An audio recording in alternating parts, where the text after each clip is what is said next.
Chapter 1. There are exactly 3 reasons students sign up for Professor Celeste Hart's lectures. The first is because she's brilliant. The second is because her classes are notoriously difficult. The third is because she's gorgeous. Most people pretend the third reason doesn't exist. Nobody is fooling anyone. I cut across the center quad with a notebook tucked under my arm and a travel mug of coffee warming my hands. Morning sunlight spills across red brick pathways and stretches over the old ivy-covered buildings of Blackthorn University. Students hurry between lectures carrying backpacks and half-finished breakfasts. Alphas stride confidently through the crowds. Omegas cluster together beneath colorful umbrellas. Somewhere near the student center, a campus musician is already playing guitar. The entire place feels alive. I love it here. I especially love Tuesdays. Tuesdays mean Professor Hart's lecture. Officially, I'm here as her graduate research assistant. Unofficially, I would probably attend even if I wasn't being paid. Not because I'm obsessed. I mean, maybe a little. Okay, a lot. But that's not the point. The point is that Celeste Hart is the smartest person I've ever met. She challenges people, pushes them, makes them think harder. Most professors want students to repeat information. Celeste wants them to argue with it. That difference changed my life. I enter the lecture hall 15 minutes early. Students are already filling seats. I settle into my usual spot near the front with my laptop and notebook. Immediately, I hear familiar whispers. "Did you see Professor Hart at the faculty gala? I heard she turned down that famous alpha novelist." No way. Way. My roommate works at the alumni office. How is she still single? She's an alpha. I volunteer to end her singlehood. Laughter erupts behind me. Another voice joins in. Good luck. Half the campus wants her. Only half? Fair point. Another voice joins in. I'd let her ruin my life. Same. I stare determinedly at my notebook. Not because I disagree, because I agree far too much. The girl beside me leans toward her friend. I swear she's the hottest professor on campus. That's not even a debate. Think she has a secret partner?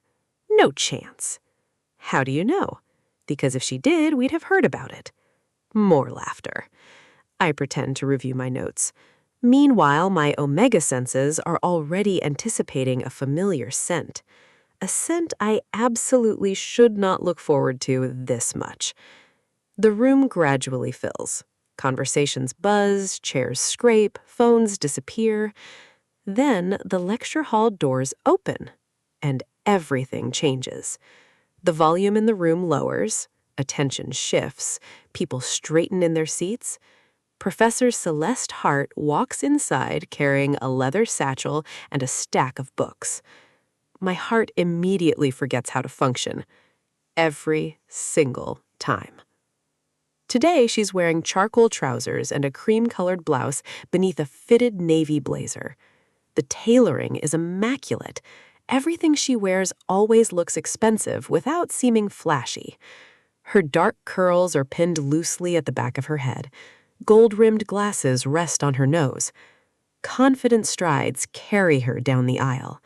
And then her scent reaches me. Sandalwood, old books, something warm beneath both. The scent settles over my omega instincts like sunlight across skin. Comforting, familiar, dangerous. I grip my coffee cup. Professional. I am a professional, a graduate assistant, not a woman who doodles little sketches of her professor in the margins of research notes. Definitely not that. Celeste reaches the front of the lecture hall. Without raising her voice, she somehow captures everyone's attention. Conversations die instantly. Laptops open, pens appear. The room belongs to her. I don't think she even realizes she does it. "Good morning," she says. The sound of her voice sends an embarrassing flutter through my chest. Today we're discussing narrative reliability and the construction of memory. A collective groan rises from the students. Celeste smiles faintly. Excellent. That means you completed the reading. Laughter follows. Even her jokes sound intelligent, which should be illegal. The lecture begins. For the next 40 minutes, I take notes while occasionally glancing up from my screen. Not that I need excuses to look at her. She moves around the room as she speaks. Confident, articulate, passionate. The kind of professor who makes difficult ideas feel exciting. Students listen. Actually listen. No scrolling, no texting, no daydreaming, just attention. Then she stops beside the projector screen and asks a terrifying question. The kind students will complain about later. How does the narrator's selective recollection alter our understanding of guilt within the text? Silence. Complete silence. Nobody moves, nobody volunteers. Several students suddenly become fascinated by their desks. Celeste waits. Patient, unhurried. The silence stretches and stretches and stretches. Still nothing. One student opens their mouth, then immediately closes it. Wrong answer detected before launch. Celeste tries again. As a follow-up, what might the author gain by creating that ambiguity?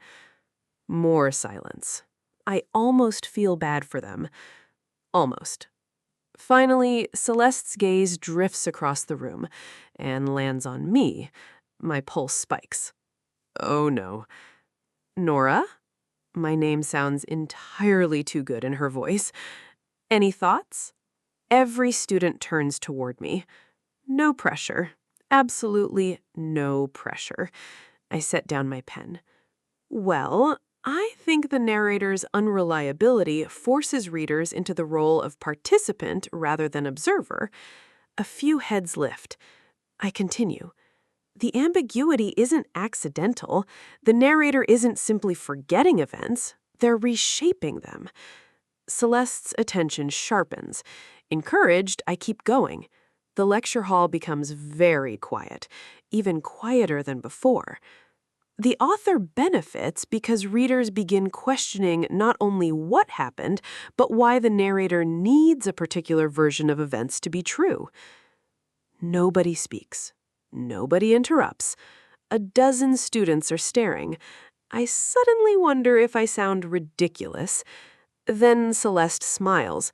Not a polite smile, not a professional smile, a genuinely impressed smile. My brain immediately leaves the building. Excellent observation, she says. My heart explodes. Not literally, but it feels close. Several students begin scribbling notes. Others nod. One student mutters, "Damn." I try not to grin like an idiot. I fail. Spectacularly. For the remainder of the lecture, I absorb approximately 20% of what Celeste says. The other 80% is spent replaying that smile, analyzing it, remembering it, treasuring it, which is embarrassing and unprofessional and completely unavoidable because Professor Celeste Hart smiled at me, and somehow that feels like the best thing that's happened all semester. The lecture hall gradually empties as the class ends. The campus is bright and bustling when I step outside. The bell tower casts a long shadow across the central quad. Students lounge on blankets beneath old maple trees. A group from the music department is rehearsing near the fountain. Bikes zip past on brick pathways. The entire university seems to smell like autumn leaves, coffee, and expensive tuition. My stomach growls. Right. Food. I cut across the student center and head toward El Coyote, the Mexican restaurant tucked into the corner of campus. It occupies the ground floor of a red brick building beside the bookstore. Students practically live here. The line is already stretching toward the door. The smell hits me before I even enter. grilled chicken, roasted peppers, fresh cilantro, lime, warm tortillas. My stomach immediately begins making demands. Inside, the restaurant buzzes with conversation and clattering dishes. Colorful murals cover the walls, bright strings of lights hang from the ceiling, music plays softly overhead. The line moves quickly. Soon, I'm standing in front of the counter. A cheerful employee smiles. "What can I get started for you?" "A burrito bowl, please." The employee begins assembling it. "Protein?" "Chicken." "Fajita vegetables?" "Yes." "Queso?" I hesitate. My bank account immediately screams no. My heart screams yes. "Extra queso." "Good choice." "I'll regret it financially." The employee laughs.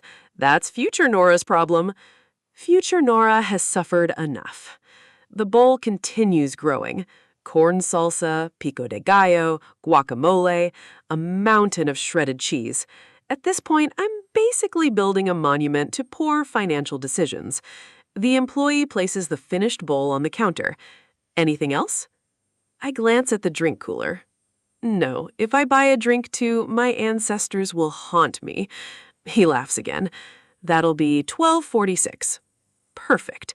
I reach into my tote bag and freeze. No. No, no, no, no. I check again. Laptop, notebook, pens, research folders, an emergency granola bar. No wallet. My stomach drops. I search every pocket. Then every pocket again. Then a third time. Maybe a wallet can magically appear if you're desperate enough. Apparently not. The employee gives me a sympathetic look. "Everything okay?" I want to dissolve into the floor. "My wallet is in my room." The words come out painfully. "Oh." "My room is 20 minutes away." Another stomach growl. Traitor. Absolute traitor. The employee winces. "I can hold it for a few minutes if you want." A few minutes won't help. By the time I walk there and back, the lunch rush will be over, and my next work shift starts soon. Wonderful. Fantastic. I stare mournfully at my beautiful burrito bowl. We had so much potential together. "I'm sorry," I say. "It's okay." Reluctantly, I start reaching for the bowl so I can hand it back. Then, a familiar scent brushes against my senses. Sandalwood, old books, warmth. Everything inside me immediately short-circuits. A voice speaks beside me. "I'll pay for it." My heart stops. I turn. Professor Celeste Hart is standing next to me. Up close, she's even worse. Or better. Definitely worse for my blood pressure. Sunlight from the windows catches in her dark curls. Her gold-rimmed glasses rest low on her nose. Her eyes are a rich amber brown that always seem to notice everything, including me. Especially me right now, which is unfortunate, because I would like to disappear. Her blazer is gone, leaving her in the cream blouse she'd worn during lecture. The sleeves are rolled neatly to her forearms. She looks effortlessly elegant, like she stepped out of a magazine for intimidatingly attractive academics. My omega instincts practically swoon. Her scent is like a drug, and being so close to her skin, I can smell it radiating off her. It calms my jangled nerves, making me feel like I'm floating in a sea of relaxation. My actual brain isn't doing much better. "Professor Hart." Brilliant response, Nora. Very articulate. Celeste's mouth twitches. "That's still my name." The employee looks between us. "Together?" I nearly choke. "No." "Yes." We answer simultaneously. Celeste reaches for her card. I consider throwing myself into the nearest volcano. "You don't have to do that." "I know." She taps her card. Approved. Just like that. My lunch is saved, and somehow my dignity is even more destroyed than before. "Thank you." You looked like you were about to attend a funeral. It was a very emotional moment. The burrito bowl? The burrito bowl. A laugh escapes her. An actual laugh. I immediately want to frame it and hang it on a wall. The employee slides the bowl toward me. Enjoy. I will cherish it forever. Celeste shakes her head. Come sit. My brain buffers. What? I'm getting lunch too. She gestures toward the seating area. You can join me. I blink. Several times. Slowly, like a malfunctioning computer. Join you? If you'd like. If I'd like? If I'd like? Sure. My voice cracks. Wonderful. We collect our food and settle at a table near the windows. I spend the first 60 seconds pretending not to panic. Celeste appears completely relaxed. Meanwhile, I am eating lunch with the woman whose name occupies approximately 80% of my thoughts. Normal. Very normal. She takes a bite of her food, then looks at me. So, dangerous word. So, I echo. How many jobs are you currently working? I nearly inhale rice. What? The department payroll paperwork? Oh, right. She knows things. I'm working at the library. She nods. And? I sigh dramatically. The bookstore. 2 jobs, technically, and graduate school. Technically. And a research assistantship. I point my fork at her. When you say it like that, it sounds excessive. It is excessive. I enjoy sleeping occasionally. When? I think about it. Celeste laughs. I nearly fall out of my chair. You're serious. Unfortunately, she studies me. Not critically, thoughtfully. Why? The question is gentle. I poke at my rice. My younger brother. Understanding immediately flashes across her face. You help support him. I nod. He wants to study engineering. Ambitious. Expensive. Very. So I help where I can. For a moment, Celeste is quiet. Then she says softly, That's a remarkable thing to do. Warmth spreads through my chest, because somehow her approval matters far too much. I quickly take another bite before I embarrass myself. The conversation shifts naturally after that.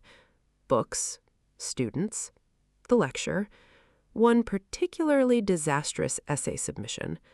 At one point, Celeste tells me about a student who cited a movie review as an academic source. I laugh so hard I nearly choke. You rejected it? I considered retirement. Reasonable. Thank you. By the time lunch is ending, we've somehow drifted toward work, specifically the research project. The manuscript deadline is getting closer, Celeste says. Oh boy, I groan. Please don't remind me. You volunteered for this project. I was young. You volunteered 6 months ago. Exactly. Youthful recklessness. Another smile, another direct hit to my heart. Celeste opens her notebook. How is the literature review section coming? Mostly finished. Mostly? I make a face. There are a few sections I'm unsure about. Which ones? The comparative analysis chapter. She nods. I suspected as much. Was it that obvious? Only because I know your work. My pulse stumbles. Only because I know your work. Those 6 words will probably haunt me forever. I was actually wondering, I clear my throat, could I stop by your office later? Of course. I have some questions. I'd be happy to look over what you finished. Relief floods through me. Really? Really? Then she smiles, a small one. warm, genuine. I'd enjoy that. Something inside my chest immediately forgets how to function. Again. The rest of lunch passes in a blur. By the time we leave the restaurant, my burrito bowl is gone, my notebook is tucked beneath my arm, and my brain is completely occupied by 6 impossible words. I'd enjoy that. For the rest of the afternoon, they replay in my head on an endless loop. I'd enjoy that. I'd enjoy that. I'd enjoy that. Which is probably not what Professor Hart intended, but unfortunately for me, it's far too late. Chapter 2. Nora. The first thing I notice when I wake up is that something feels wrong. The second thing I notice is that my alarm has been ringing for almost 3 minutes. I groan and blindly smack my phone until the sound stops. Silence returns. Unfortunately, so does the feeling. I lie there, staring at the ceiling of my dorm room. Something is off. A cramp twists through my abdomen. Not severe, just uncomfortable. I frown. Maybe I slept weird. Another wave of nausea follows. Wonderful. Exactly what every graduate student needs before a full day of research. I sit up slowly. The room immediately tilts. My stomach protests. My muscles ache, and suddenly getting out of bed feels like a group project. I drop my head into my hands. Come on, Nora. My voice sounds miserable. I assume it's stress. What else would it be? Graduate school is basically stress with occasional homework. The manuscript deadline is approaching. I'm working 2 jobs. Midterms are coming, and I've spent the past 24 hours replaying a lunch conversation with Professor Celeste Hart like some kind of lovesick disaster. Stress seems reasonable. I force myself into the shower, then clothes, then coffee. The coffee helps, slightly. By the time I reach campus, I feel functional. Not great, functional, which is close enough. The morning passes slowly. I spend several hours in the library, then at the bookstore, then reviewing research notes. By lunchtime, the strange feeling hadn't disappeared. If anything, it's gotten worse. The cramps have intensified. Heat prickles beneath my skin, and every scent around me feels stronger somehow. I pause outside the Humanities building. A knot of unease forms in my stomach. Something isn't right, but I can't exactly skip my meeting with Celeste, not after she'd agreed to review my work. She's busy, and I don't want to seem unreliable by not showing up after I promised her I would. Just thinking about that conversation makes me smile, then immediately feel ridiculous. I take a steadying breath and head upstairs. Her door's door is open. Bookshelves line every wall. Stacks of papers occupy nearly every surface. The familiar scent of sandalwood and old books drifts through the room. Immediately, some of the tension in my shoulders eases. Celeste glances up from her desk. Her expression softens. Nora? My pulse immediately forgets its responsibilities. Hi. Very articulate. Again. She sets aside a folder. Come in. I settle into the chair opposite her desk and pull out my notes. For the next 15 minutes, everything feels normal. We discuss citations, research methods, comparative themes, the manuscript. At one point, Celeste compliments a section I'd written. I spend the next 2 minutes trying to not look too pleased. Then another cramp hits. Hard. My hand tightens around my pen. Celeste notices immediately. Her brow furrows. Are you all right? Fine. Lie. A very obvious lie. Heat rushes through my body. My skin suddenly feels too warm. The room feels smaller. The air feels thicker. And beneath everything else, panic. A horrifying realization begins forming. No, that can't be it. Absolutely not. My suppressants. I took them, didn't I? I try to remember. The answer arrives a second later. Not recently enough. Oh. Oh, no, no, no, no. My stomach drops. A wave of dizziness crashes through me.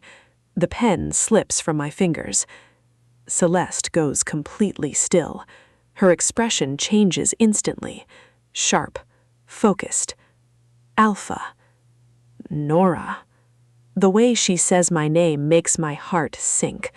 Because she knows. I know. We both know. Heat.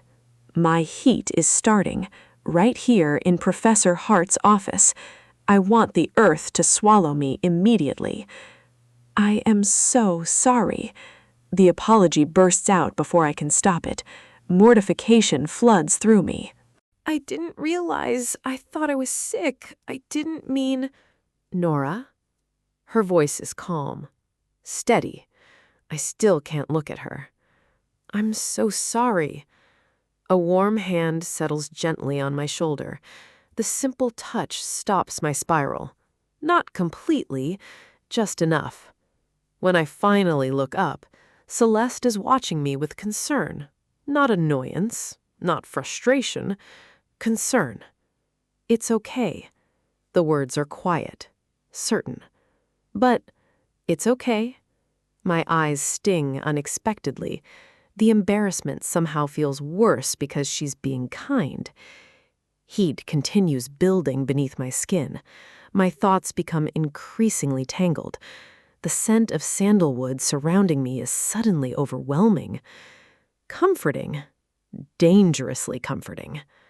Celeste's jaw tightens slightly. Not in anger. Control. I suddenly realize she's feeling the effects too. She's an alpha. I am an omega entering heat, and she's still sitting here calmly helping me. The realization makes me feel even worse. I should leave. No. The answer comes immediately. Firm. Professional. Protective. Celeste stands. I watch her through a haze of confusion. As an alpha, she says carefully, I'd like to take charge of this situation. I can't let you wander around the campus when you're in heat. I am older, more mature. I can control my instincts. The same cannot be said of other alpha students on campus. I don't want you to be harmed. Something about her tones settles directly into my instincts. Not controlling, reassuring, safe. You need to be somewhere comfortable, somewhere isolated. I swallow. Nora, you shouldn't be on campus right now. Another cramp twists through me. I curl slightly forward. Celeste's expression softens. I'm taking you home. Relief hits me so hard, I almost cry. Please. The word escapes before I can stop it. Something flashes across her face. Then she's moving. One moment she's standing beside me. The next, she's helping me to my feet. My knees immediately betray me. The room sways. Oh, Nora. I'm trying. I know. Then suddenly the ground disappears. A startled noise leaves me, because Celeste has lifted me into her arms. Completely. Like I weigh nothing. My brain immediately stops functioning. What are you doing? The question comes out embarrassingly weak. Carrying you? That's not a normal answer. It is when someone's about to fall over. I should protest. Instead, I find myself instinctively leaning closer because she feels warm, safe, steady. And right now, steady sounds wonderful. The walk through the building passes in a blur. Students glance our way. I immediately decide I can never return to campus, ever. Celeste appears entirely unconcerned. She carries me outside, across the parking lot, straight to her car. The cool air helps slightly, not enough. She settles me carefully into the passenger seat, fastens my seatbelt, then crouches beside the open door. "Where do you live?" I open my mouth. Nothing useful emerges. Something about Maple Hall. Possibly a building number? Maybe a tree? I'm honestly not sure. Celeste looks unconvinced. Fair. I wouldn't trust me either. My house is 5 minutes away. I blink. Her house. The information struggles through my overheated brain.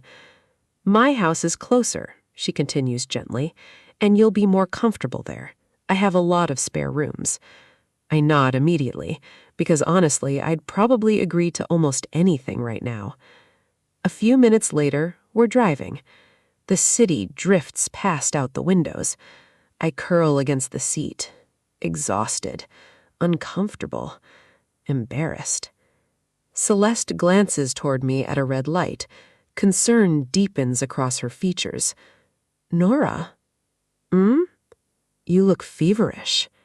Before I can respond, she reaches across the center console. The back of her hand brushes my forehead. The contact is brief, innocent, yet somehow it makes every nerve in my body notice. Her eyes widen slightly. "You're burning up." Heat blooms across my cheeks, ironically. "I'm sorry." Celeste sighs, a long, suffering sound. "Nora?" "What?" "Stop apologizing." I stare at her, confused.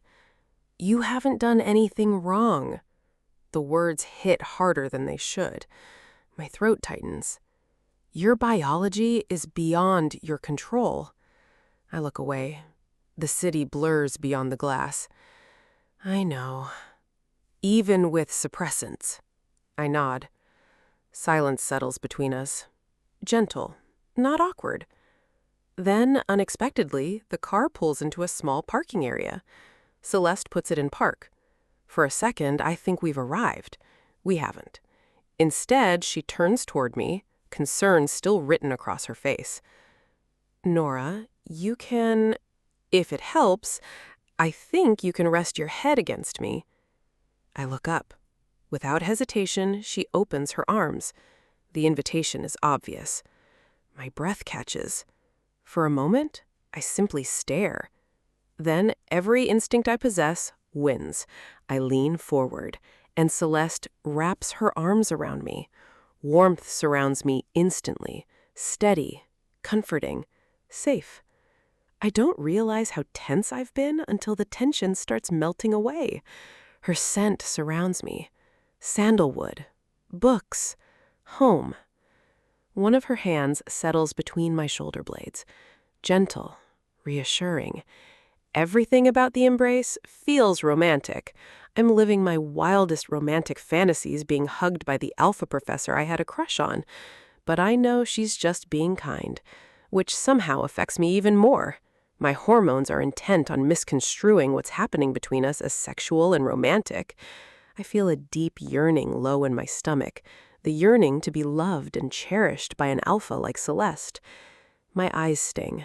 I tuck my face against her shoulder. "Thank you for this." The words come out muffled. She squeezes my shoulder lightly.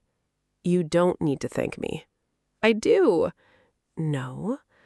A pause. Then more softly, "You don't need to apologize for being an Omega either." Something in my chest aches, because nobody has ever said that to me before. Not like this, not with such certainty. I close my eyes. For a brief moment, wrapped safely in Celeste's arms, the discomfort eases. The panic quiets. The world slows. And despite everything happening around me, despite the embarrassment and confusion and heat beginning to overwhelm my body, I feel safe. Safer than I have in a very long time.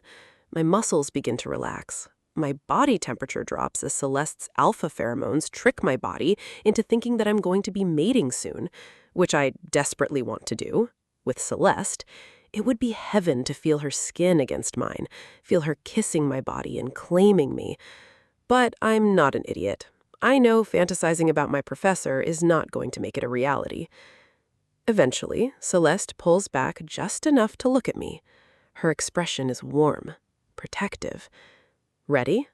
I nod. She starts the car again, and 5 minutes later, we head toward her house. Chapter 3. Celeste. Nora is adorable when she's in heat. The thought appears uninvited the moment I park in my driveway. I immediately try to ignore it, unsuccessfully. The poor Omega is curled into the passenger seat, flushed from fever and exhaustion. A few loose strands of chestnut hair have escaped her braid and cling to her cheeks. Her eyes are heavy with fatigue. She looks vulnerable, trusting, like someone I want to protect. Something in my chest tightens. For one reckless second, I have the absurd urge to brush those loose curls away from her face, to cup her cheek, to tell her everything is going to be all right. I firmly remind myself that Nora is exhausted, uncomfortable, and depending on me. Nothing more. I have gone far too long without anyone sharing my life. That is all this is. Loneliness. Nothing else. Absolutely nothing else. I step out of the car and walk around to her side. Nora. She blinks up at me. We're here. Oh. She looks around vaguely, then smiles. You have a house. I stare. That is generally how houses work. Nora laughs softly. The sound is sleepy and genuine. My heart does something deeply inconvenient. I open the door. The moment she tries standing, her knees wobble. Without hesitation, I scoop her back into my arms. A faint squeak escapes her. I pretend not to hear it. The front door opens onto warm amber lighting and familiar silence. Home. Or at least what has always passed for home. The house isn't particularly large, just comfortable. Bookshelves line nearly every wall. Stacks of novels occupy tables. Academic journals seem to reproduce overnight. The scent of old paper and sandalwood lingers in every room. I've always liked it, but as I carry Nora inside, I suddenly become aware of how empty it usually feels. The silence, the stillness, the absence of another person. Nora gazes around with wide eyes. Wow! That's usually people's reaction. There are books everywhere. They are significantly fewer than last year. That is terrifying. I find myself smiling. The spare bedroom is at the end of the hallway. Soft lighting, a large bed, several blankets. Nothing fancy, just comfortable. I set Nora carefully on the mattress. Immediately, her Omega instincts seem to take over. I've seen nesting behavior before, but rarely this close, and never in my own home. Nora reaches for a blanket, then another, then a pillow. She arranges them carefully, thoughtfully, creating softness, comfort, security. I retrieve a few more pillows from a nearby closet. She accepts them with obvious gratitude. Then her gaze lands on the cardigan draped over a chair. My cardigan. Nora? She freezes. Sorry. The apology comes instantly. I'm sorry. I sigh. There is absolutely no universe where you need to apologize for borrowing a sweater. You sure? Quite sure. Her shoulders visibly relax. A few minutes later, the cardigan has become part of the nest. So have several pillows and one extremely determined Omega. I lean against the doorway and watch. Something unexpectedly warm settles in my chest. The room looks different, lived in, comfortable, homey. I hadn't realized how much I'd wanted that. For years, I've imagined sharing a space with someone, coming home to another person, someone whose presence softened the edges of an otherwise quiet life. An Omega partner, if I'm being honest. Someone warm, gentle, someone who would fill empty rooms with life. Instead, most people who approach me are alphas, strong personalities, competing personalities, relationships that become negotiations, arguments, power struggles. And while betas are wonderful, I've never quite found the connection I wanted, so I've remained alone, successful, respected, lonely. Watching Nora curl happily into a nest made partly from my belongings awakened something I'd rather not examine too closely. Nora pulls the cardigan tighter around herself, then looks up. This is probably strange. Not at all. You don't mind? Mind what? She gestures vaguely. The nest. I glance around. Blankets, pillows, books, a cardigan, one sleepy Omega. No. A smile appears, small. Relieved. Thank you. The sincerity in her voice catches me off guard.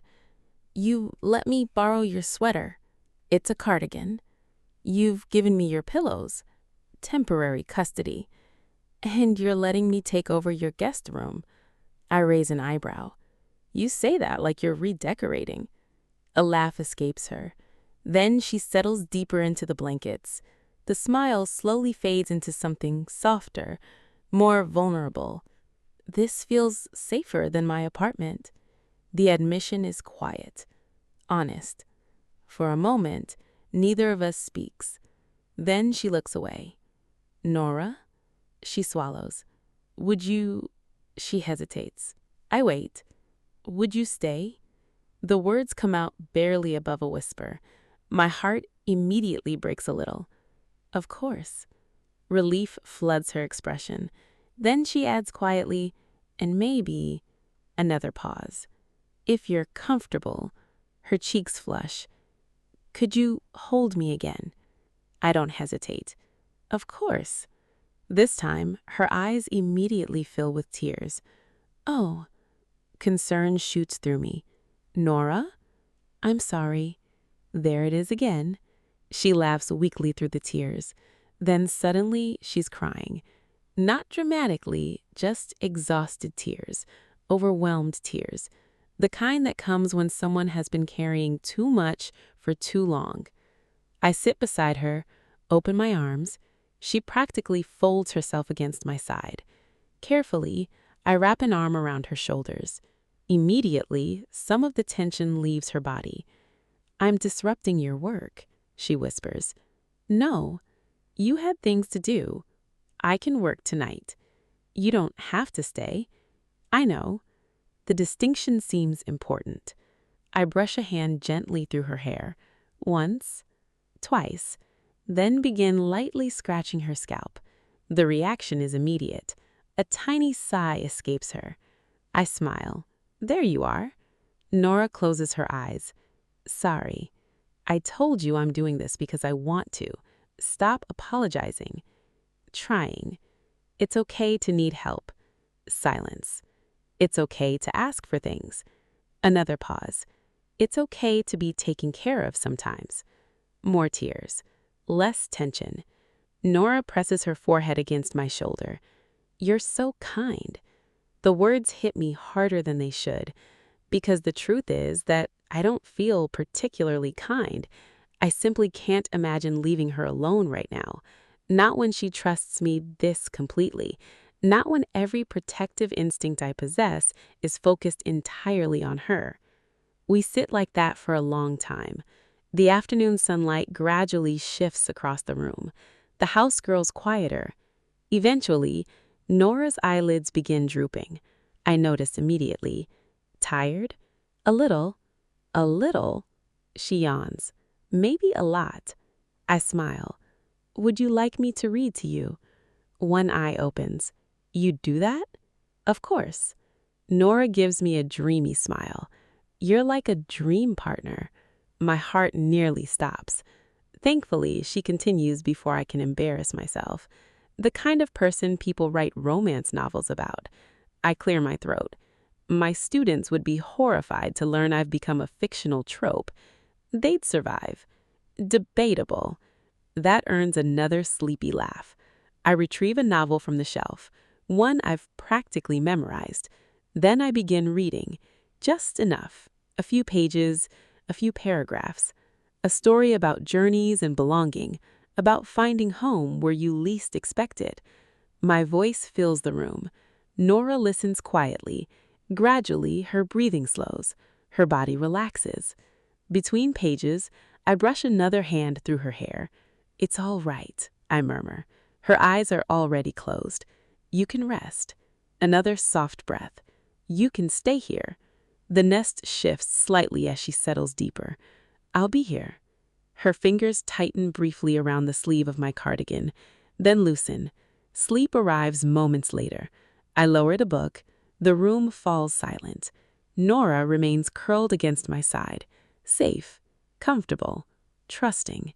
For a long moment, I simply watch her and realize something unsettling, something dangerous, something I should probably address immediately. This is no longer simple concern for a colleague, no longer ordinary protectiveness, no longer professional responsibility. Somewhere between carrying her to my car and watching her build a nest in my guest room, something changed. I don't know exactly when. I only know that as I look down at the sleeping Omega curled against me, my house feels warmer than it has in years. And for the first time in a very long time, it doesn't feel empty. That realization should worry me. Instead, it feels remarkably like hope. Chapter 4. Nora. The first thing I notice when I wake up is that I feel human again. The second thing I notice is that I'm wearing Celeste's cardigan. The memory arrives all at once. The heat, her office, being carried, the car, the nest, crying, asking her to hold me, asking her to stay. Oh no, oh no. I bury my face in a pillow. Mortification immediately floods my bloodstream. I remember clinging to her, cuddling against her side, falling asleep while she read to me, like some helpless Omega from a romance novel. I make a strangled noise into the pillow. Wonderful. Fantastic. I can never look her in the eye again. My life is over. A few seconds later, I peek out from beneath the blanket. Unfortunately, my life is not over, which means I have to face her. Oh, groan. The nest surrounds me. Blankets, pillows, the cardigan. Everything smells faintly of sandalwood and old books. Comforting. Safe. Dangerously comforting. My heat has mostly passed. The fever's gone, the cramps are manageable, and despite the embarrassment threatening to consume me, I feel rested. Really rested. The kind of rested I haven't felt in months, which somehow makes everything worse, because I know exactly why. Celeste took care of me. The realization settles heavily in my chest. Not because she had to, because she wanted to. That thought changes something. Something I don't want to examine too closely. I carefully untangle myself from the nest and head toward the hallway. The moment I open the bedroom door, a delicious smell greets me. Coffee, butter, something baking, something sweet. My stomach immediately wakes up. I follow the scent. The kitchen sits at the back of the house, filled with soft morning sunlight. And there she is, Professor Celeste Hart, wearing an apron. I stop walking. My brain stops working. The apron shouldn't affect me. Objectively speaking, it's just an apron, a simple gray apron tied around her waist. Nothing remarkable. Unfortunately, seeing Celeste cooking breakfast while morning sunlight pours through the windows feels like every romantic fantasy I've ever had suddenly coming to life. Her sleeves are rolled to her elbows. Dark curls spill loosely around her shoulders. She's standing at the stove with a spatula in one hand and a mug of coffee in the other. The entire scene feels unfair. No one should be allowed to look that attractive while making breakfast. It creates unrealistic expectations. Celeste glances over her shoulder. Our eyes meet. A smile immediately appears. Good morning. My stomach does a flip. Morning. Again, a master of conversation. How are you feeling? Better. Good. She sounds genuinely relieved. The realization warms something inside me. Come sit. I obey immediately, possibly too quickly. Definitely too quickly. Thankfully, she doesn't comment. A few minutes later, she places a plate in front of me. Eggs, toast, fruit, coffee. Everything looks incredible. I stare at it, then at her, then back at the food. You made all this? I did. Are you secretly good at everything? Almost certainly not. I remain unconvinced. That earns a laugh. A soft one. Warm. The sound sends my pulse racing. Again, honestly, my heart deserves workers' compensation at this point. I take a bite. Immediately close my eyes. Oh, wow. Celeste raises an eyebrow. Good? Professor Hart. Cautiously concerning start. This is the best breakfast I've eaten all year. That seems statistically unlikely. And yet... A smile tugs at her mouth. For a while, we eat quietly. The atmosphere feels strangely domestic, comfortable, easy, dangerously easy. Eventually, I set down my fork. Thank you. Celeste looks up. For breakfast? For everything. The words come out softer than I intended. Her expression gentles. You don't need to thank me. I do. A smile appears. Small. Understanding. Unlike yesterday, I don't apologize. Instead, I take a breath. I actually felt good. Her eyebrows lift. Good? I nod. Being needy made me feel like I could be an Omega again. The admission feels oddly vulnerable. I know I was probably a nuisance, Nora, but you weren't. I look down. Still. Celeste leans back in her chair. You know, I liked having an Omega in the house. I blink. What? A faint smile appears. I'm an alpha. Last time I checked. She rolls her eyes. I like taking care of people. Something warm enters her voice. Protecting people, taking charge of people. The words settle somewhere deep inside me. It's instinct. She shrugs lightly. Just like your need for comfort during heat is instinct. I stare at her. My chest aches unexpectedly because she's saying it so casually, like my needs aren't burdens, like they're normal, acceptable, wanted. The conversation drifts naturally after that. Books, research, breakfast, the manuscript, normal things, ordinary things. But something feels different. Maybe because now I've seen a different side of her, a softer side, a kinder side. And somehow my years-long crush feels different now. Bigger, deeper, less like admiration, more like affection. Real affection. The kind that sneaks up on you, the kind that settles beneath your ribs and refuses to leave. Before I can stop myself, the words escape. I like you. Silence. The moment freezes. My brain finally catches up. Oh no. Oh no, no. Abort. Abort immediately. Unfortunately, the sentence already exists. There is no retrieving it. Celeste blinks, then laughs gently, not mockingly, not cruelly, just amused, warm, comfortable, like she assumes she understands exactly what I mean. You're not the first student who said that. The words hit me like a physical blow. My stomach drops. The room suddenly feels colder. Because she doesn't understand. At all. She thinks I mean admiration. Academic admiration. Professional admiration. The harmless kind.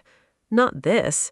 Not the way I notice her laugh, or remember every conversation, or secretly look forward to Tuesdays, or how safe I felt in her arms yesterday. Not any of that. Just a crush, a joke, a passing comment, something countless students have probably said before, something ordinary. My chest tightens painfully. Oh. The single syllable comes out smaller than intended. Celeste doesn't seem to notice, or perhaps she notices and misinterprets it. I promise it's not uncommon. She smiles reassuringly, which somehow makes it worse. because she's trying to make me feel better, and she doesn't even realize she's broken my heart a little. I should explain. I should tell her what I actually meant, that this isn't hero worship, that it isn't a passing crush, that I've spent years admiring her mind, her kindness, her passion, that yesterday changed everything. But exhaustion still lingers, and embarrassment is winning. So I simply stare down at my coffee, trying very hard not to let my disappointment show. The conversation continues. Research, deadlines, work, normal things. I answer when required, smile when appropriate, but part of me remains stuck in that moment, in those 8 simple words. You're not the first student who said that. For the first time since waking up, I feel tired again. Not physically, emotionally. Because somehow, despite everything that happened yesterday, Celeste still has no idea what she means to me, and I'm suddenly terrified she never will. Chapter 5. Nora. 3 months. 3 months since my graduate assistantship ended. 3 months since I stopped walking into Professor Hart's office carrying research notes and impossible questions. 3 months since I promised myself I would get over her. It hasn't worked. If anything, the distance has only clarified what I feel. It was never just admiration, never just the thrill of working beside the most brilliant professor on campus. It was the way she'd listen before responding, the way she'd make coffee while reading 3 books at once, the way she'd quietly straighten a crooked picture frame whenever she walked past it, the way she'd unconsciously smile whenever someone challenged one of her ideas. I'd fallen in love with the little things, and little things don't disappear simply because a semester ends. The only difference now is that I'm no longer her assistant, no longer reporting to her, no longer under her supervision. I'm just another graduate student finishing my degree, which means I finally have nothing to lose. I'd told myself I wasn't going to attend Celeste's public lecture this afternoon. Then I attended anyway. Some habits refuse to die. The lecture hall empties slowly. Students cluster around the podium asking questions. Celeste answers each one patiently. She catches my eye once, then again. A small crease forms between her brows. She's noticed. Of course she has. I've spent the last few months doing my best to avoid looking at her for longer than necessary. Apparently, I wasn't as subtle as I'd hoped. Eventually, the last student leaves. I sling my bag over one shoulder. I'm heading out. Nora. Her voice stops me before I reach the door. Could you stay for a minute? My heartbeat immediately decides to audition for percussion. I turn. The room feels strangely quiet without 200 students filling it. Celeste steps down from the front of the lecture hall. She's wearing a forest green blazer today, sleeves rolled neatly to her forearms. Her glasses catch the late afternoon light. She studies me for a long moment. You've been avoiding me. Straight to the point. I've been busy. She gives me a look, the kind that politely informs me my lie is terrible. I have. You have. Silence stretches between us. Finally, she says quietly, "Did I do something?" The question catches me completely off guard. She actually doesn't know. I laugh once, softly, without humor. You really don't know? Concern replaces confusion. Nora. I look away. I was heartbroken. When I told you I liked you, her expression changes. You laughed? Realization begins dawning across her face. You thought, I wasn't talking about having a harmless crush. My voice shakes despite my best efforts. I wasn't talking about admiring my professor. I finally meet her eyes. I've liked you for over a year. The silence afterwards feels enormous. I noticed when you skipped lunch. I continue before courage abandons me. I knew which novels you reread every autumn. A tiny, bewildered smile flickers across her face. I knew when you were pretending not to be tired. Her smile disappears again. I knew your favorite poet before you ever told me. I take one careful step toward her. This wasn't some celebrity crush. Another step. I knew you. The room is impossibly quiet. Celeste looks like someone has shifted the ground beneath her feet. I misunderstood. The admission is almost whispered. You did. She closes her eyes briefly. When you said you liked me, I thought you meant what so many students mean. I know. She opens her eyes again. And you were hurting. I nod. For months. A deep breath leaves her. I'm sorry. The sincerity in those two words nearly undoes me. I never wanted to hurt you. I know. She searches my face. That night, her voice softens. When you stayed at my house, I feel warmth creep into my cheeks. I've thought about it every day. Celeste finishes with a sigh. My heart stumbles. I kept telling myself it was your heat. She lets out a quiet laugh. That everything I felt was simply biology. My pulse pounds in my ears. It would have been easier. I don't know where the courage comes from. Maybe I've spent too long imagining this moment. Maybe I've already survived the worst outcome. I step close enough that only inches separate us. Kiss me. Celeste blinks. Nora? Kiss me. My voice is steady now. If what you felt was only my pheromones, I hold her gaze, then you'll know. I'm not in heat now. She doesn't answer immediately. For one impossible moment, I think she's going to refuse.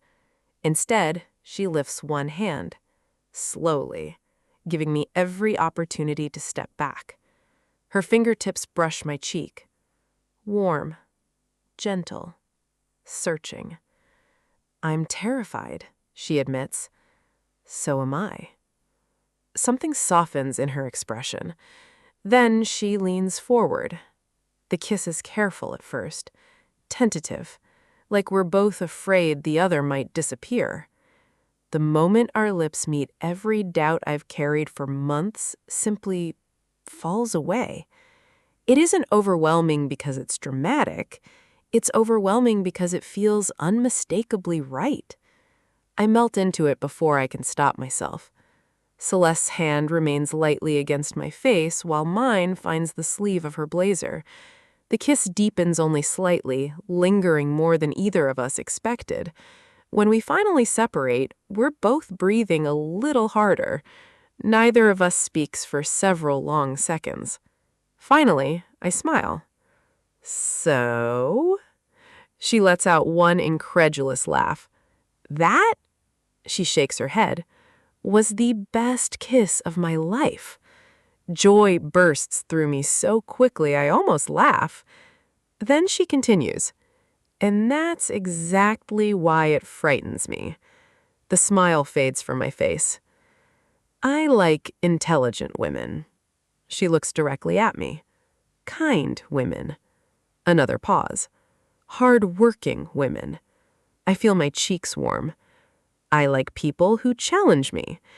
She smiles sadly. You happen to be every one of those things. So what's stopping you? Her eyes drift toward the empty lecture hall. My fiancé left me. The words are quiet. She told me that admiration fades, that eventually people see who I really am. A brittle laugh escapes her. I've spent years believing that if I let someone close again, they'll leave too. The vulnerability in her voice breaks my heart. She suddenly looks less like the unshakable professor everyone admires, and more like a lonely woman who's convinced herself she's safer alone. I stepped closer again. So don't decide the ending before the story starts. She looks at me. Take a chance. I smile softly. We don't have to promise forever. Just dinner, conversation, a walk. See what happens. She studies me for what feels like forever. Then, at last, the corners of her mouth lift. A few dates. Hope blooms so suddenly inside me that I have to stop myself from grinning. A few dates, she repeats. If it feels right, it will. She laughs. Optimistic. I've waited over a year. I think I can survive waiting a little longer. She reaches for my hand, not possessively, simply intertwining our fingers for the first time. Then let's see where this takes us. I squeeze her hand gently, trying very hard not to look as ridiculously happy as I feel, failing completely. Chapter 6. Celeste. I have delivered keynote lectures to auditoriums full of distinguished scholars. I have defended research in front of committees determined to dismantle every argument I made. I have debated best-selling authors on live television. None of those experiences compare to standing in my bedroom mirror, wondering whether a navy blazer makes me look too formal for a woman who has just agreed to go on a date. I changed jackets 3 times, then put the first one back on.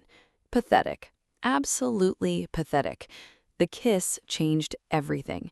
Not dramatically, not overnight, but quietly, like a book turning a page before either reader realizes the story has entered a new chapter.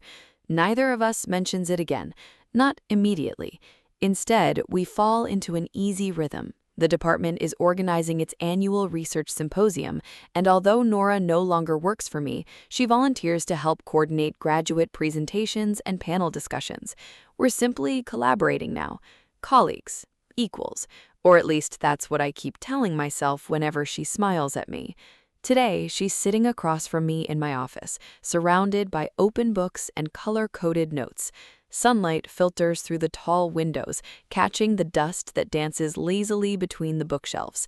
It's our first date, but Nora proposed that instead of a romantic dinner, where we'd both feel at ease, we should start with something that's more natural to us as people. So, we decided to do some academic research together. We're both passionate about the subject, and what better way to bond than by discussing deep intellectual subjects together? I've had enough of shallow conversation for a lifetime, so I appreciate Nora's idea.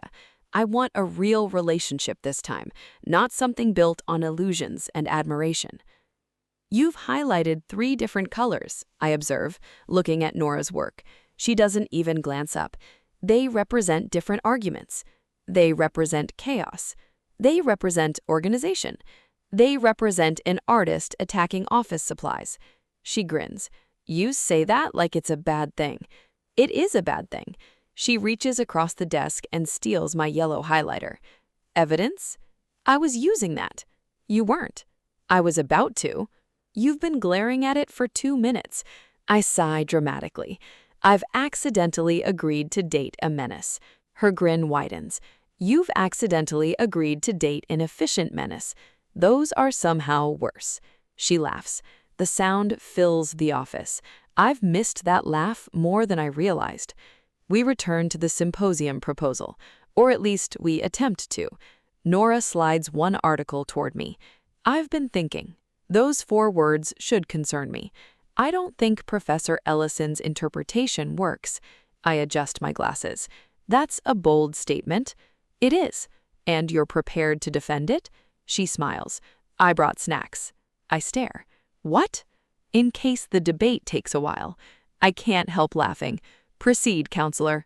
For the next several minutes, Nora dismantles a widely accepted interpretation of the text, piece by piece. At first, I disagree, completely. No, I say, tapping a paragraph, the symbolism clearly reflects collective memory. She tilts her head. Or collective guilt. Guilt is part of memory. But memory doesn't always require guilt. I cross my arms. It does in this novel. Only if you're reading from the narrator's perspective. I am. That's your first mistake. My mistake? You're trusting the narrator.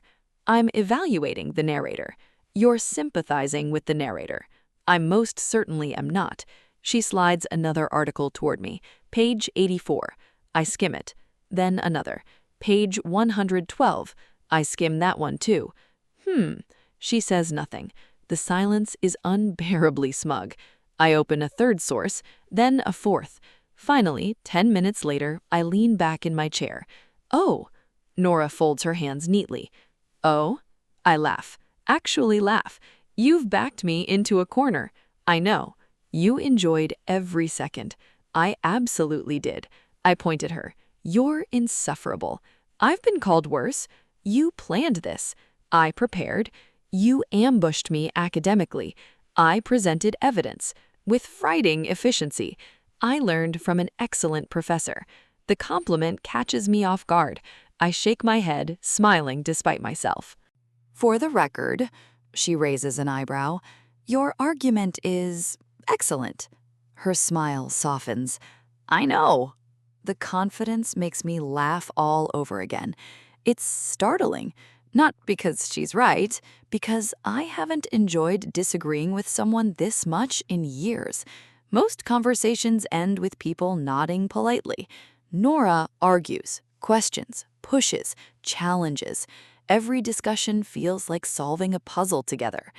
I hadn't realized how lonely intellectual life had become until she wandered into it. Now I know my life is better with someone who understands my intellect and can be on the same intellectual level as me. By the time we relocate to the university library, evening has settled over campus. The reading room grows steadily quieter. Students trickle out one by one. Someone dims half the lights. Neither of us notices. We're too busy debating whether stories shape history or history shapes stories. History comes first, I insist. Nora shakes her head. No. Without history, there are no stories. Without stories, history doesn't survive. I open my mouth, close it again. She smiles triumphantly. I saw that. Saw what? You almost admitted I was right. I most certainly did not. You hesitated. I was choosing kinder wording. Liar. Academic. Same difference. Hours slip by unnoticed. Our conversation drifts naturally. Literature becomes philosophy. Philosophy becomes ethics. Ethics becomes dreams. What did you want to be before literature? She asks. I smile faintly. A pianist. Her eyes widen. Really? I wasn't nearly good enough. I don't believe that. My neighbors certainly didn't. She laughs. And you? I wanted to host nature documentaries. I blink. I'm sorry? She clears her throat dramatically. In this week's episode, observe the exhausted graduate student surviving entirely on caffeine. I burst out laughter loud enough to earn a disapproving look from the librarian. We both instinctively lower our voices. See, Nora whispers, I would have been amazing. I concede that point. Finally. You'd narrate the mating habits of squirrels with alarming confidence. I absolutely would. Another hour disappears. The librarian eventually approaches our table. We're closing. Nora and I look at each other, then at the clock. Neither of us had noticed. Outside, cool evening air settles across campus. We walk slowly toward the parking lot. Neither of us seems eager to end the conversation. I have a confession, I say. Nora looks at me curiously. I enjoy terrible mystery novels. She gasps theatrically. The ones with impossibly clever cats solving crimes? I refuse to answer. You own all 12, don't you? Possibly. She beams. My turn. I brace myself. I watch reality dating shows. I stop walking. You? They're terrible. They are. I know. You voluntarily watch them? They're fascinating. They're disasters. Exactly. I stare at her. She shrugs innocently. They make me appreciate healthy communication. I laugh so hard I have to stop walking. I cannot believe this. You kissed a woman who binge watches chaos. I kissed a woman who apparently roots for chaos. I judge everyone equally. You absolutely have favorite contestants. I absolutely do. By the time we reach the faculty parking lot, my cheeks ache from smiling. Not because Nora is beautiful, though she is. Not because of the kiss, though I haven't stopped thinking about it. It's because she understands me. She challenges me. She makes me laugh. She fills ordinary conversations with extraordinary joy. Somewhere between debating unreliable narrators and discovering her terrible television habits, I realize something quietly astonishing. I don't look forward to seeing Nora because I'm attracted to her. I'm attracted to her because I look forward to seeing her. The distinction matters. She's turning into my favorite part of every day. She shifts her notebook from one arm to the other. So, are we pretending this wasn't suspiciously close to a date? I smile. No. She smiles back. No? I take a slow breath. The nervousness from this morning returns all at once, except now, somehow, it's worse, because now there's something to lose. Nora. She looks at me expectantly. Would you like to have dinner with me this weekend? Her notebook immediately slips from her hands. It lands on the pavement with a soft thud. She doesn't even notice. Instead, she stares at me with an expression so wonderfully surprised that I can't stop smiling. I'll take that, I say, as a yes. She laughs, still speechless, before nodding with enough enthusiasm to answer for both of us. Chapter 7. Celeste. I arrive 20 minutes early for the dinner date I asked Nora out on, then spend 15 of those minutes wondering whether that makes me look eager. It absolutely does. Wonderful. I almost leave. Then I remembered Nora would immediately notice if I suddenly developed an inexplicable fear of Italian restaurants. The place is tucked away on a quiet side street nearly half an hour from campus. Family-owned, no white tablecloths, no orchestra, no pretension, just warm lighting, checkered tablecloths, handwritten specials on a chalkboard, and the comforting smell of garlic, basil, and fresh bread. I'd discovered it years ago after accidentally getting lost following a faculty conference. No one from the university comes here, which means tonight, for the first time, I'm not Professor Hart. She's not my former graduate assistant. We're simply two women having dinner. That realization is oddly liberating. Nervous? I look up. Nora is standing beside the table. She isn't dressed dramatically differently than usual. Dark jeans, a cream-colored sweater. Her curls are loose tonight instead of tied back. She looks comfortable, beautiful, dangerously beautiful. I was about to ask you the same question. She smiles as she sits. I've been rehearsing conversation starters all afternoon. You? I got through 17. And? They were all terrible. I find that difficult to believe. The first one was, so, do you like bread? I blink. That is terrible. I know. The second, you've read Dante. Thoughts? I laugh. I'm relieved you abandoned that one. I was trying to cover all possible moods. A server appears with menus. We order drinks.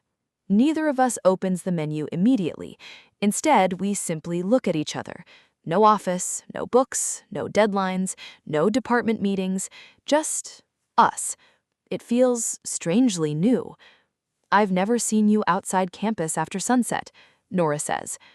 I exist after 5 o'clock. I had my suspicions. They've now been confirmed. She studies me with obvious curiosity. So, what does Celeste Hart do when she isn't terrifying first-year students? I only terrify them academically. Semantics. I read. I guessed. I garden. Her eyebrows rise. You garden? I find plants less argumentative than academics. I don't know. She smiles mischievously. I've seen tomatoes with strong opinions. I suspect you encouraged them. I absolutely did. Bread arrives. Nora tears off a piece immediately. I've been thinking. I point toward her. Those 4 words continue to concern me. They should. I've learned that much. She dips the bread into olive oil before looking back at me. Can I ask you something? Anything. What was your family like? The question catches me off guard. Most people ask about my research or my publications. Very few ask about my life. My parents loved each other. I smile faintly. They also loved impossible standards. Nora nods thoughtfully. They expected excellence? They expected perfection. And you gave it to them? I tried. That's not the same thing. I look at her. She's watching me with that familiar, thoughtful expression, the one that always makes me feel genuinely seen. They weren't unkind, I say. They simply believed achievement solved everything. And did it? I glance around the restaurant. I'm sitting across from you trying to answer that question. She smiles softly. I think that answers it. The server returns. We order fresh pasta for Nora, eggplant parmesan for me. When we're alone again, Nora hesitates. Can I ask something else? You've earned at least one more question. What happened with your fiancé? I don't answer immediately. Not because I don't want to, because I haven't spoken about her in years. Nora reaches for her water. If it's too personal, no. I shake my head. It's all right. A long silence stretches between us. Finally, I exhale. I can't believe someone would be foolish enough to leave Celeste Hart. You're a catch. Thanks. I laugh quietly. You've built up quite an impressive version of me. I know the real version. I hope so. I fold my hands together. My fiancé wasn't an academic. Nora waits patiently. She never understood what I was talking about, not because she wasn't intelligent, she simply wasn't interested. The conversations? Most of them. I smile ruefully. I'd come home excited because I'd discovered a new interpretation of a medieval text. And I'd start explaining. What happened? She'd stop listening. Nora's smile fades. Then why were you together? The question is gentle. I think about it. For a while, I believed admiration was enough. You admired each other? I admired her confidence. I pause. She admired what I represented. Nora tilts her head. Let me guess. She points at me with her fork. She was an alpha. I blink. How did you know? Only an alpha would ask you to summarize your point in 30 seconds. I admit it. She was an alpha. Nora nods as though she'd solved an elaborate mystery. I knew it. She came from a wealthy family. I continue quietly. She loved introducing me to people. The famous professor. The published academic. The successful partner. I lower my eyes. I eventually realized she loved the prestige more than she loved me. Nora's expression softens. She liked saying she was dating the professor. Exactly. I nod. She wanted someone accomplished. But she never wanted to understand the work that made you accomplished, or who you really were. The accuracy of that sentence steals my breath. Exactly. She reaches across the table without thinking. Her fingers lightly brush mine. I'm sorry. The words are so sincere, they almost hurt. You deserved someone who wanted to know you. Not your title, not your publications. You. I don't realize how much I needed to hear that until my chest loosens. And you? I ask quietly. She looks down at the table. My family wasn't like yours. I wait. My parents, she twists her napkin between nervous fingers, they loved arguing more than they loved being a family. The restaurant seems to fade into the background. They chose conflict every single time. Her smile is small, fragile. If there was a peaceful solution, they found the louder one? She nods. I kept thinking if I got better grades, if I stayed quieter, if I caused fewer problems, she lets out a humorless laugh. Maybe they'd finally choose us. The word us lingers. Us. My brother and me. My heart aches. They never did. I cover her hand with mine. She doesn't pull away. So now, she swallows. I always expect people to leave. The confession is almost whispered. If someone's late replying to a message, I assume I've done something wrong. If someone grows quiet, I assume they're preparing to leave. She laughs softly. I know it isn't rational. It makes perfect sense. She looks at me. It does?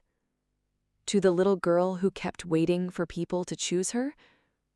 I squeeze her hand gently. Yes. Her eyes glisten. I hate that you're still carrying that. For a moment, neither of us speaks. The restaurant continues around us. Plates clink, someone laughs across the room. A child proudly announced they'd finished all their spaghetti. Yet somehow, our little corner feels wonderfully private.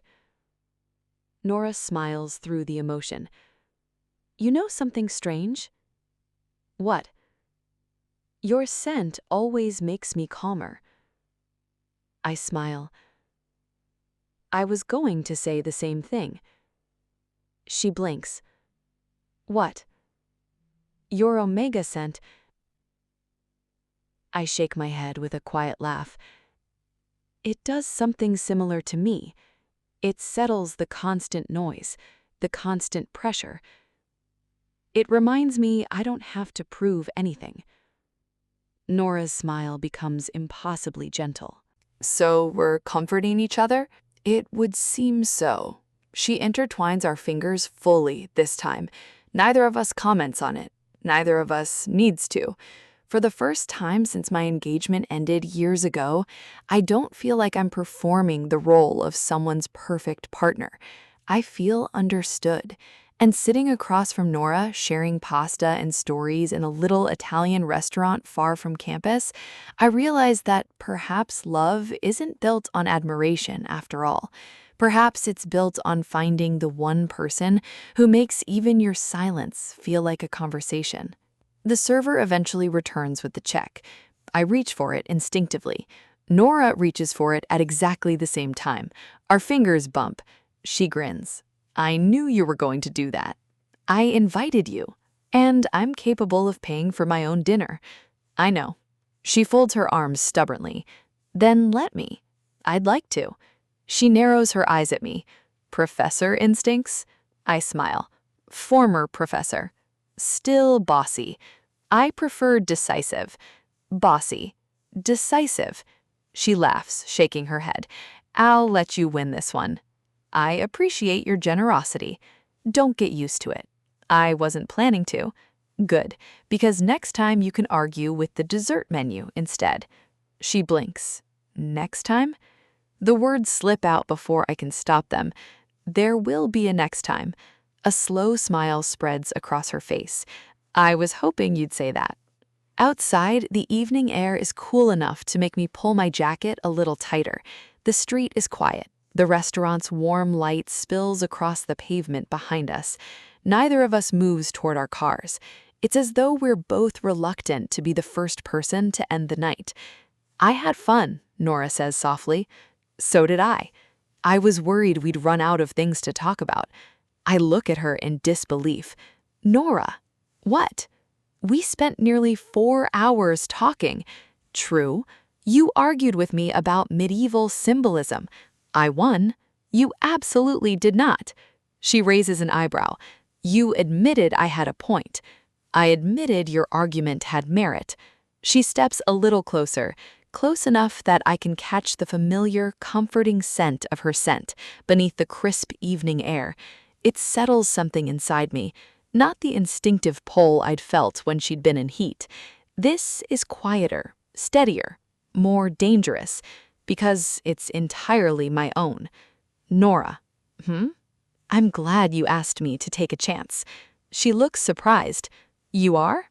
I've spent years assuming another relationship would only end the same way. I meet her eyes, but tonight didn't feel frightening. What did it feel like? Easy. The smile she gives me is small, hopeful. It did. For a heartbeat, we simply stand there. The city moves around us, cars pass, someone laughs somewhere down the street. The world continues, yet it feels as though we've stepped outside it for a moment. I lift my hand, slowly, giving her every opportunity to step away. Instead, she closes the remaining distance herself. Our second kiss is nothing like the first. The first had answered a question. This one asks none. It's certain, unhurried, comfortable. My hand rests lightly against her cheek, while hers settles against my waist. She smiles into the kiss. Actually smiles. The sensation makes me smile too. When we finally part, neither of us moves very far away. I've been wanting to do that all evening, Nora admits. I noticed. You did? You kept looking at my mouth. Her cheeks immediately turned pink. I thought I was subtle. You were many wonderful things tonight. I brushed an escaping curl behind her ear. Subtle wasn't one of them. She groans. I'll never recover from this. I sincerely hope you do. She laughs, and the sound settles warmly somewhere beneath my ribs. After a thoughtful silence, she rocks back on her heels. I have an idea. Oh? I want to take you somewhere. What did you have in mind? A little mountain town, about 2 hours from here. She brightens as she speaks. My brother and I used to go once a year with our aunt. There are hiking trails, a little lake, an old inn with fireplaces and homemade breakfasts. She laughs softly. No crowds, no department emails, no committee meetings, just us. I blink. I've never been. You've never been to the mountains? She looks genuinely astonished. I've spent most weekends grading papers. Northern Italy, dozens of conferences. She counts dramatically on her fingers. And you've never taken yourself on a proper getaway? I'm beginning to suspect you're judging me. I'm absolutely judging you. I can't help laughing. Fair enough. She watches me expectantly. So? The image forms immediately in my mind. Pine forests, quiet mornings, long walks, books, conversations with no deadlines waiting for us, Nora beside me. The thought fills me with an excitement I haven't felt in years. I'd love to. Her entire face lights up. Really? Really? Chapter 8. Nora. The drive north begins just after sunrise. I had been awake for almost 2 hours already. Not because I had to be, because I was too excited to sleep. I keep telling myself this is only a weekend getaway. 2 women spending time in the mountains. Except it doesn't feel like that. It feels like something much bigger. It feels like we're building a life one ordinary moment at a time. Celeste glances at me as we leave the city behind. You've smiled at least 6 times in the last 10 minutes. I have not. You smiled while fastening your seatbelt. I like seatbelts. She gives me a skeptical look. You also smiled at a gas station. The person next to us seemed very enthusiastic. She laughs. You are impossible. And yet you came with me. I did. No refunds. I'm beginning to suspect that. I grin out the window. The buildings gradually disappear, replaced by rolling hills and dense pine forests. Morning mist lingers above fields dotted with wildflowers, and every mile seems to carry us farther away from deadlines, committee meetings, and the university. For the first time in months, neither of us has anywhere we have to be. It feels wonderful. Celeste drives with one hand resting lightly on the steering wheel. The other eventually finds mine on the center console. She doesn't say anything. She simply intertwines our fingers. The gesture is so natural that my heart nearly bursts. The last few weeks have become my favorite routine. Somehow, without ever planning it, I've started spending most evenings at Celeste's house. Sometimes we cook together. Sometimes we order takeout because we become distracted arguing over books and forget dinner entirely. Sometimes we read in complete silence. Those might be my favorite nights. I'll curl up beside her on the sofa while she grades papers or works on an article for publication. Eventually, I'll stretch out until my head is resting comfortably in her lap. Without fail, she'll absent-mindedly thread my hair through her fingers while continuing to type with her free hand. Neither of us comments on it anymore. It simply happens. Once I apologized for interrupting her work. She looked genuinely confused. "You make concentrating easier," she had said. I thought about those words for 3 straight days. I'm becoming attached, dangerously attached. Every thoughtful smile, every shared cup of tea, every evening spent reading together, every gentle touch. They're slowly weaving themselves into my idea of home. I glance sideways at Celeste. She's humming quietly to herself. I don't recognize the tune. She catches me looking. What? Nothing. Nora, you hum. I do not. You absolutely do. I've never hummed in my life. You're humming right now. She pauses. That is deeply inconvenient. I think it's adorable. I've lost all academic authority. You lost it the day I discovered you read mystery novels about crime-solving cats. I was hoping you'd forgotten. Never. I have made a terrible mistake. You dated me? I did. Worst decision you've ever made? She glances at me. A smile slowly appears. No. The answer is so immediate that warmth spreads through my chest. I turn toward the window before she notices how ridiculously happy those 4 words make me. I want this weekend to be perfect, not because I think expensive gestures create love. Quite the opposite. Celeste taught me that. Her former fiancé had tried to impress her with luxury, jewelry, vacations she never had time to enjoy, extravagant gifts. But she'd never really seen Celeste, never listened, never understood that what Celeste treasured most wasn't money. It was presence, attention, conversation. So I've planned this trip carefully. Not expensively. Carefully. The mountain town appears just before noon. It's even prettier than I remembered. Tiny cafes line the main street. Flower boxes overflow beneath wooden balconies. The surrounding peaks rise above everything like quiet guardians. Celeste slows the car. This is... She looks around. Beautiful. Relief washes over me. You like it? She smiles. I already do. I hadn't realized how nervous I'd been until this moment. The cabin sits at the edge of town, surrounded by towering pines. It's built almost entirely from weathered timber, a stone chimney, a wide porch, 2 rocking chairs overlooking the forest. Inside, everything smells faintly of cedar.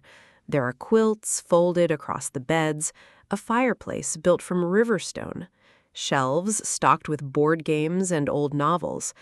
The kitchen is tiny, but surprisingly well-equipped. Celeste slowly turns in a circle.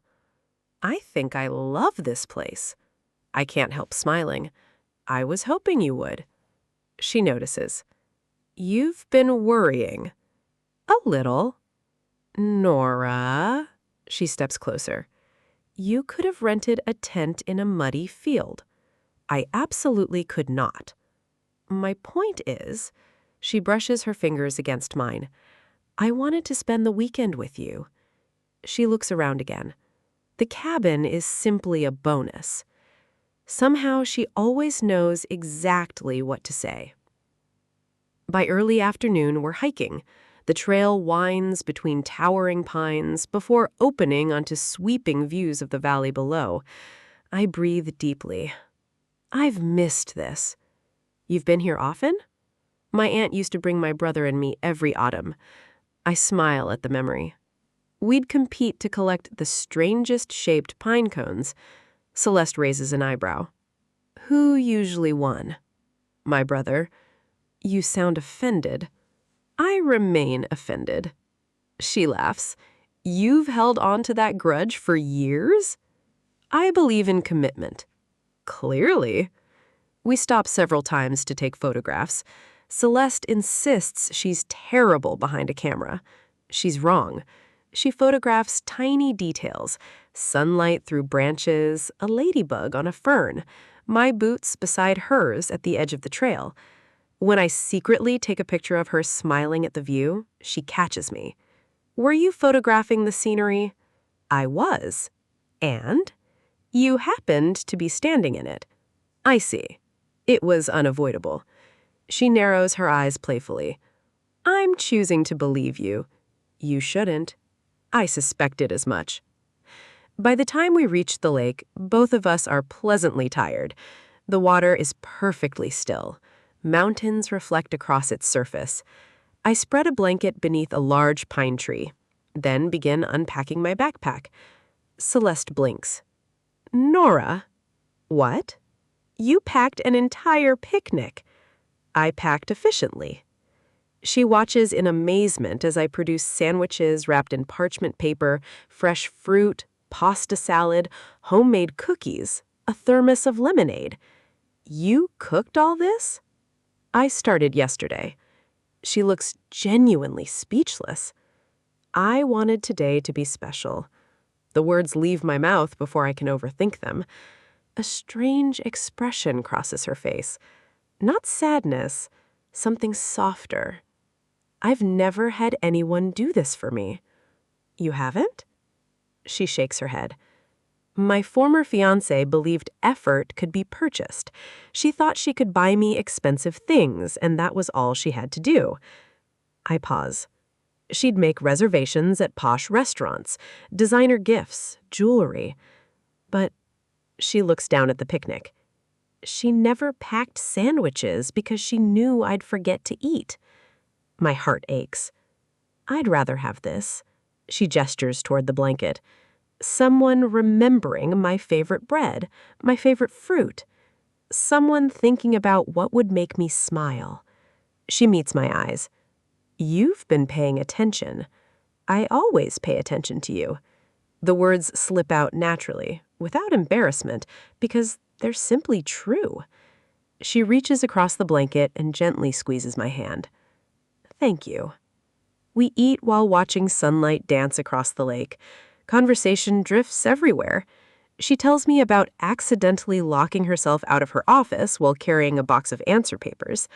I laugh so hard, lemonade nearly came out my nose. You? I panicked. You? I briefly considered changing careers. You absolutely did not. I absolutely did. My reputation was hanging in the balance. You were locked out. With answer keys. Scandalous. She smiles. What about you? I pretend to think. I once got lost inside the university library. She blinks. The building you've worked in for years? Listen. I'm listening. The basement all looks the same. There are signs. I chose confidence over directions. How did that work out? I accidentally wandered into archival storage. She bursts out laughing. I spent 20 minutes convinced I'd discovered a secret wing. And? It was plumbing. She laughs even harder. The sound echoes across the lake. I realize then that she's laughing without restraint. No careful composure, no polished professionalism. Just joy. She notices me watching. What? You laugh differently now. Her smile softens. I do? You're not holding it back. She grows thoughtful. It feels good. She looks out across the water. I forgot how good it feels. I nod. It really does. For a little while, we simply sit together in comfortable silence. The breeze stirs the trees overhead. Our shoulders touch. Her hand finds mine again. And I find myself thinking that perhaps love isn't built from grand declarations. Perhaps it's built from packed lunches, shared laughter, and finding someone who makes even an ordinary afternoon beside a lake feel unforgettable. Chapter 9. Celeste. By the time we leave the lake, the sky has turned the color of slate. The mountains disappear behind low clouds. A cool breeze carries the scent of pine through the trees. Nora looks up. I think we're going to get caught in the rain. I was about to say the same thing. Almost on cue, the first raindrop lands on my glasses. She laughs. Run? Definitely run. We take off down the trail. Not elegantly. Nora nearly slips on wet leaves. I catch her elbow. She catches me a few seconds later when I misjudge a muddy patch. I thought professors were supposed to be graceful. I teach literature. So, I've never claimed expertise in mountains. She grins. I'll allow it. By the time we reach the cabin porch, we're both laughing. Rain drums against the wooden roof. Nora unlocks the door while I shake water from my jacket. We made it. Barely. I still count it as a victory. I admire your generous definition of victory. The rain grows heavier throughout the evening. By sunset, it has become a proper storm. Wind rattles the windows. Branches sway outside. The cabin feels wonderfully insulated from the world. Nora disappears into the kitchen. I have hot chocolate. You packed hot chocolate? I planned ahead. I'm beginning to believe you prepare for every conceivable situation. I do. She pauses. Except conversations with beautiful women. I blink. She immediately hides behind a cupboard door. I didn't say that. You absolutely did. I've decided the storm distorted the sound. I'm quite certain it didn't. A moment later, she reappears carrying 2 steaming mugs. Her cheeks are pink, not from heat, embarrassment. I smile into my cup. She's adorable. The lights flicker once, twice, then the cabin goes completely dark. Silence. Nora blinks. I also packed flashlights. I laugh. Of course you did. And candles. Naturally. Within minutes, the living room glows with warm candlelight.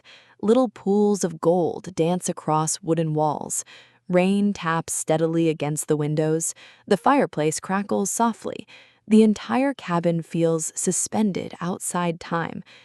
I think, Nora says, settling onto the bed with her mug, this might actually be nicer than electricity. I was just thinking the same thing. We lean back against the headboard, shoulder to shoulder beneath a thick quilt. Neither of us reaches for a phone. There isn't any signal anyway. The storm has quietly taken the modern world away from us. All that's left is conversation. I've been happier lately. The admission surprises even me. Nora turns toward me. You have? I nod. I didn't realize how lonely I'd become. The words come slowly. I'd convinced myself work was enough. Research, teaching, publications, they filled my schedule, but not my life. Nora listens without interrupting. I used to come home to a perfectly quiet house. I smile faintly. I thought that meant peace. And now? Now, I glance toward her. I know that peace can coexist with togetherness and coziness, that the right person doesn't destroy my peace, but adds to it. Her eyes soften. I like your house. I know. It feels like someone lives there now. My heart squeezes. Because you do. The words leave my mouth before I have time to question them. She stares at me. I mean, I laugh awkwardly. You've practically moved into my living room. She smiles. I have. We've developed a routine. We have. You steal my blankets. They're our blankets. You reorganized my tea cabinet. It needed reorganizing. My mystery novels are no longer where I left them. They're alphabetical. They were emotionally organized before. She bursts into laughter. What does emotionally organized even mean? I knew where they were. That is not a system. It was to me. The laughter slowly fades. Comfortable silence settles between us again. Outside, thunder rolls across the mountains. Without thinking, Nora leans sideways until her head rests lightly against my shoulder. I wrap an arm around her. The movement feels completely natural, as though we've done it 100 times. Perhaps we have, just not in quite this way. She sighs. You know, I don't think I've ever felt this safe with anyone. I close my eyes briefly. I was just about to tell you the same thing. She looks up at me. Really? I've spent years believing I always had to be composed, confident, the one taking care of everyone else. My fingers absent-mindedly trace gentle circles across her shoulder. I've never felt like I could simply exist beside someone. You can with me. I know. That realization lands with surprising force. I can. With Nora, silence never feels uncomfortable. Conversation never feels performative. Even our disagreements somehow leave us closer. She's become my safest place. I hadn't realized it until now. Nora? I don't know when it happened. What? My home stopped feeling like a house. She smiles without opening her eyes. Finally, she whispers, I love you. The words are almost lost beneath the rain. She doesn't look at me. Instead, she keeps her gaze on the fire. I don't need you to say it back. Her voice is gentle. There isn't any pressure. She takes a slow breath. I wanted you to know. I've loved you for a long time, long before you ever kissed me. I'll still be grateful for every day we've spent together, no matter what you feel. My chest tightens, not painfully, almost tenderly.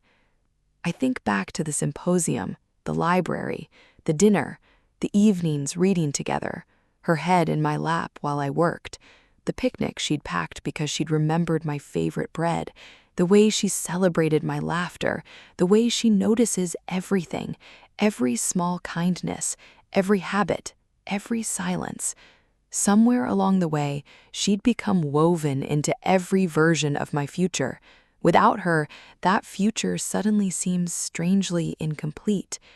I tilt her chin upward until she's looking at me. You once asked me to take a chance. She nods. I did. I thought I already had. A smile finds its way onto my face. It turns out, I brush a loose curl behind her ear. I fell in love instead. Her eyes widen. What? I love you too. The words feel astonishingly right. I laugh softly. No, I know. I've known for a while. I was simply too frightened to name it. Tears immediately gather in Nora's eyes, happy ones. She laughs through them. I wasn't expecting that. Neither was I. She reaches for my hand. Instead of taking it, I gently cup her face. Then I kiss her. Slowly, unhurriedly. There is no uncertainty left, no question waiting to be answered. Only gratitude, only warmth, only the quiet certainty that we've somehow found each other after years of loneliness. When we finally part, our foreheads remain together. Rain continues tapping softly against the windows. Candles flicker around the room. I've been thinking, Nora says. Oh? If we're practically living together already, I smile. I was wondering when you'd say it. She blinks. You were? I've imagined waking up beside you more times than I'd care to admit. A delighted laugh escapes her. So, she squeezes my hand. Would you like us to find a place together? I shake my head. No. Her expression falls for half a second. Then I continue. I'd rather you move into my house. She stares at me. My house has always been missing something. I glance around the candlelit room before looking back at her. I think it was you. Her smile is so bright it almost outshines the candles. I'd love that. Outside, the storm continues across the mountains. Inside, wrapped in quilts with the woman I love safely in my arms, I realize that for the first time in years, the future doesn't frighten me. It feels like home.